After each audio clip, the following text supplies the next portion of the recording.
Bonjour, donc je vais vous présenter un petit tutoriel, qui vous permettra de créer votre première API REST, en moins de 20 minutes. Le challenge est là. Donc que vous en ayez fait ou pas, ça change rien. C'est un TP que vous pourrez refaire et refaire, sans grande difficulté. Donc pour ceux qui connaissent pas ou très peu ce que c'est qu'une API REST, si par exemple vous avez un site internet, une application mobile, et que vous voulez récupérer des données, d'une base de données, de fichiers, que ce soit des fichiers JSON, XML, Excel, CSV, une base de données de type Oracle, SQL Server, bah, vous n'allez pas directement attaquer votre base de données, vous allez plutôt attaquer ce qu'on appelle un middleware, ce qui est la partie en bleu ici, et qui va vous permettre de récupérer facilement, sans vous occuper de la source de données, la liste de vos collaborateurs, la liste de vos comptes bancaires, le solde, d'effectuer des virements, d'effectuer, des ajouts de matériel. Enfin, ça, c'est fonctionnel, mais pour donner des exemples qui n'ont presque pas de limite, d'un point de vue fonctionnel, en tout cas. D'un point de vue texte, ça changera pas grand-chose, que ça soit que vous manipuliez des meubles, des lits, des oranges, ça changera pas grand-chose, ça sera des objets dans tous les cas. Et du coup, votre serveur web, va envoyer une requête HTTP à une couche qui s'appelle une API REST, qui elle-même va envoyer une requête, alors qui sera plutôt SQL si c'est une base de données, qui va récupérer ça sous forme d'objet, et l'API va également vous la transformer sous forme d'objet avec, des mises en forme que vous aurez éventuellement besoin, puisque la partie front, elle, doit pas s'occuper des règles de gestion, ni qui récupère les données, ni qui les met en forme. D'un point de vue brut, ça, c'est le rôle de l'API REST. Donc l'API REST, elle est constituée, d'un ce qu'on appelle un contrôleur.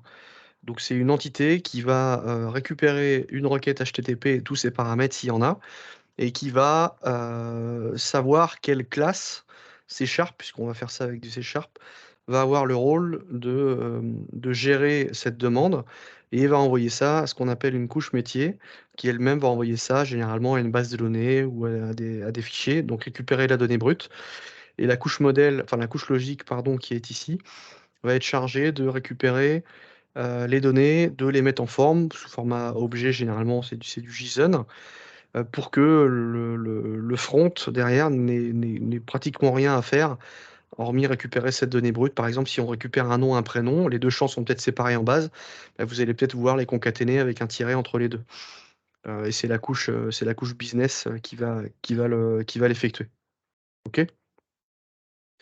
Donc ensuite, il y a le contrôleur ici qui va retourner la réponse, sous forme JSON, que ça soit que l'appelant soit un browser, que ça soit un iPhone, que ça soit, un device, lié dans l'IoT par exemple.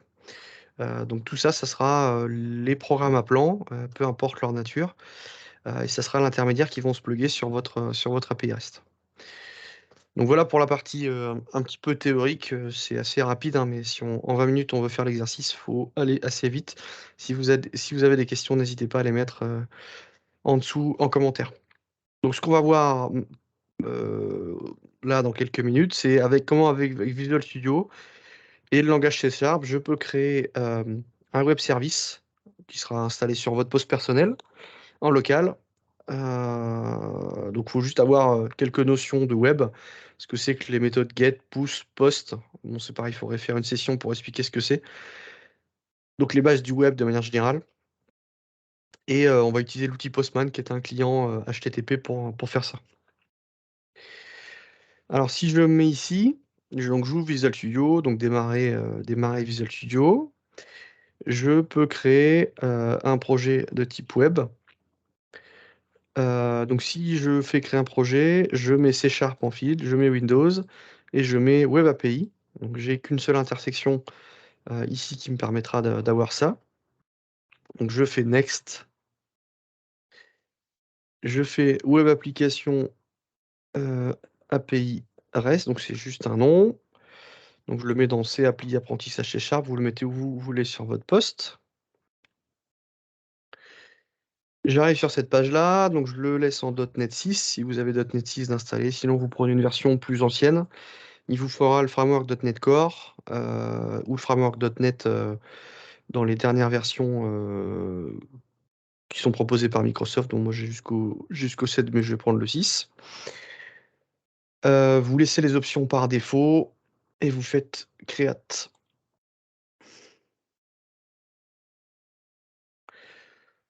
Là, il vous met une certaine arborescence sur le côté, qu'on va voir ensemble. Donc j'ai un répertoire contrôleur qu'on va regarder. Hop. Donc dans ce répertoire contrôleur, j'ai une méthode get. Donc je vais mettre un petit point d'arrêt. On rentrera dans le code dans quelques secondes.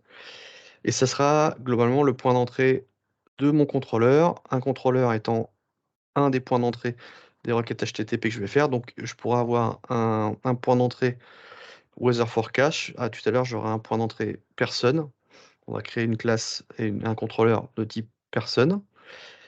Et vous avez ce qu'on appelle un logger qui permettra de loguer des traces de type error, de type info, de type warning pour voir les différents appels que peuvent faire vos clients, que ça soit une application mobile, que ça soit un site internet. Donc ça c'est intéressant, on va l'utiliser aussi. Donc là, cette classe-là par défaut, elle a été mise en place par les développeurs de Microsoft et elle renvoie un tableau de température. Donc on va regarder ce que ça donne. Donc si je clique ici sur la petite flèche verte Web API REST,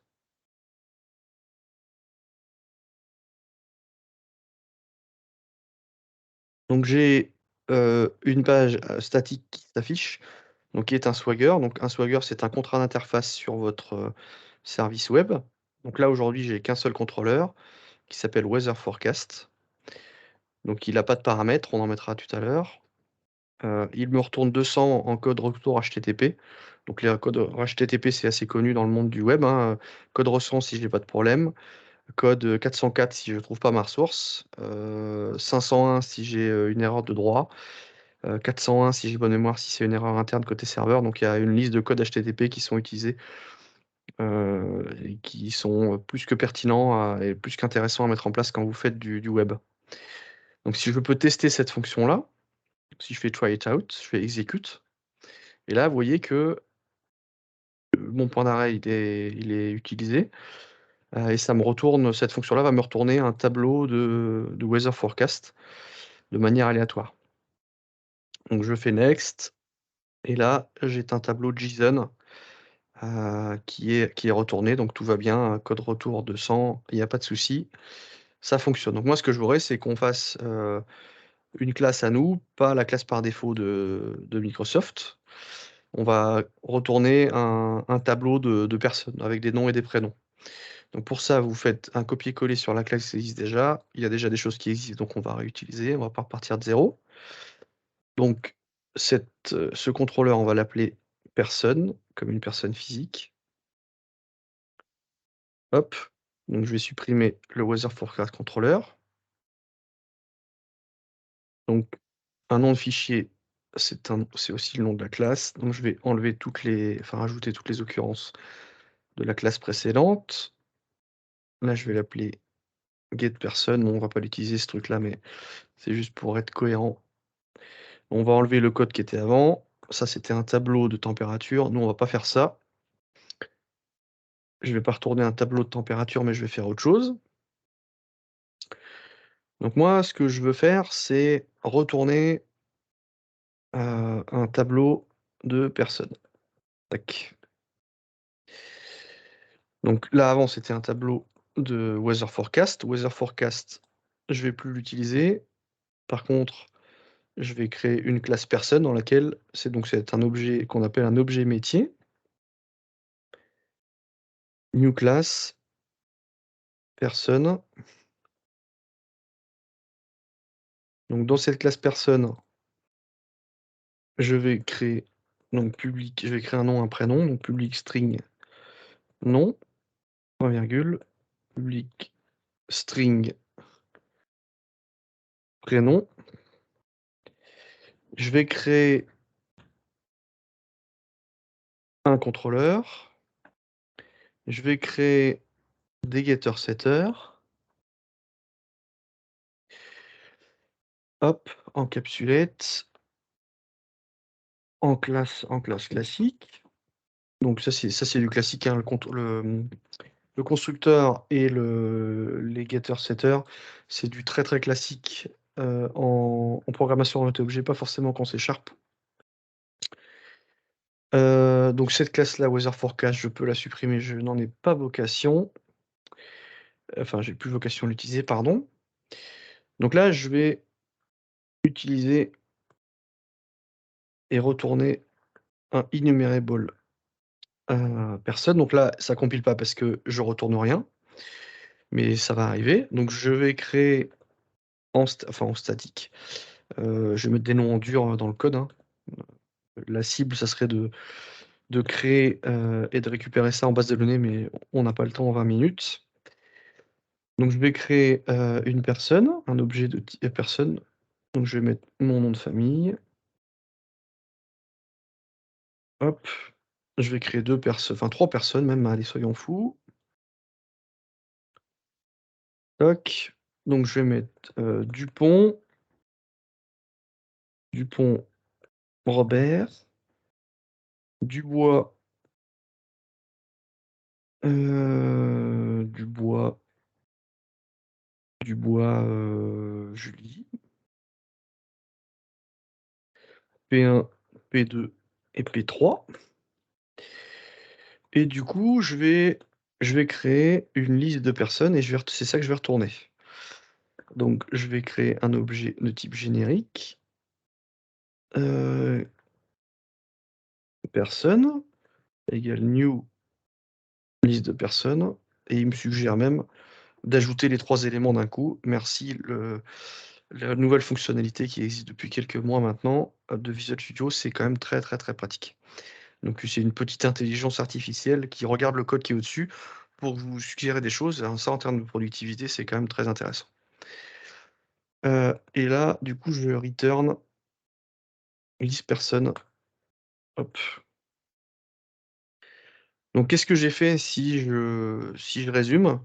J'ai créé mon propre contrôleur qui va me créer des objets de type personne que je vais mettre dans une liste et je retourne cette liste-là. À noter aussi que ici on a un logger, donc pareil qui est développé directement par les équipes de développement Microsoft, et je peux, loguer des choses d'un point de vue critique, d'un point de vue debug, d'un point de vue, information. Donc moi je vais loguer, des informations, donc en disant, heu, que je vais retourner, retourne, je vais retourner le nom d'élément, donc je vais mettre .length, non c'est peut-être size, non length, il en veut pas, ou .count, ouais c'est .count. Retourne plus élément. Bon, on va partir du principe qu'il y en a plusieurs, donc je laisse un S. Donc ça va être utile quand je vais vouloir démarrer mon application, que je vais faire tout de suite. Donc ce qu'il faut pas oublier, c'est que, heu, dans .NET Core, quand vous créez ce type de projet, c'est un exécutable. Donc cet exécutable, à partir du moment il va vous loguer des choses, mais vous pouvez mettre des logs applicatifs, ce que j'ai fait. Donc là, il détecte bien qu'il y aura un tableau de nom et de prénom. Si je fais try it out, execute, là il va me mettre Julien Fauré, Dupont Robert et Dupois Julie, donc c'est un tableau de personnes. Il le détecte. Ce tableau, je peux l'utiliser dans Postman, enfin la réponse. Je fais send, j'ai exactement la même chose. Code retour de 100, c'est OK. Ça a mis 45 millisecondes, donc quasiment instantané, et le retour, c'est le poids du body plus le poids du header. Là, j'ai rien dans le header, mais ça fait, un certain nombre de caractères, en chaîne de caractères, et dans les logs ici, je vois en retour, 3 éléments. OK? Alors imaginons maintenant, je veux lui passer des paramètres. Alors si je veux lui passer des paramètres, je peux ici, alors que je n'enlève pas trop de choses. Hop. Donc si je veux, par exemple, passer un nom et prénom, dans, dans ma requête HTTP. Donc je peux, par exemple, lui dire: «Retourne-moi un nom, virgule», non pas virgule, c'est plutôt un anti-slash, prénom, hop, et du coup, à partir du moment où vous mettez cette syntaxe-là, lui, il va comprendre que c'est des paramètres. Donc string nom, string prénom. Alors si je fais juste un petit démarrer ici, pour l'instant, ça va rien m'afficher dans mon body retour, mais ça va venir. Hop, je recommence. Hop, Swagger, donc là, vous voyez dans l'URL, il détecte toujours ma classe personne, nom et prénom. Là, il le détecte en tant que paraméteur. Ah, ça, c'est quand même intéressant. Donc je peux récupérer ça et créer, par exemple, une personne P4. P4, je vais lui dire, c'est non plus quelque chose en statique, mais c'est quelque chose en dynamique. Donc là, je vais lui dire: «Tu me prends mon nom et mon prénom dans mon constructeur et tu m'ajoutes P4 dans ma liste, dans mon tableau». Tac. Là, normalement, je devrais avoir 4 éléments. Hop, donc j'y vais. Hop, je retourne là, je retourne là, je vais try it out. Là, je vais l'appeler, Dédé en nom de famille et Dudu en prénom, donc prénom que je viens d'inventer. Je sélectionne là, vous voyez la requête qu'il a fait, elle est ici, et là, mon Dédé Dudu, il est bien dans mon tableau, retourné ici. Donc ça, je peux le faire avec Postman. Hop, je colle. Là, je vais l'appeler, Dupont, Dupont, Mika. Hop, je fais send et là, mon Dupont Mika, il est là. Tac. Voilà, voilà. Donc on pourrait faire beaucoup de choses en exemple, enfin en TP, par rapport au web. Mais vous voyez qu'en, 10 minutes, un quart d'heure, 20 minutes, on peut réussir à faire des choses sans très grande difficulté. Le web service, c'est très utilisé dans le monde de l'IT, très utilisé, par rapport à des interfaces visuelles, que ça soit vers des applications mobiles, que ça soit vers des sites intranet ou extranet, des sites e-commerce, c'est très, très utilisé. Donc voilà, si la vidéo vous a plu, bah, n'hésitez pas à liker, à vous abonner à la chaîne. J'essaierai d'en poster d'autres, dans les prochaines semaines sur cette thématique, et à vous abonner, à la chaîne, si ces vidéos vous intéressent. Voilà, bah, je vous souhaite une excellente, fin de journée. Je vous dis à bientôt.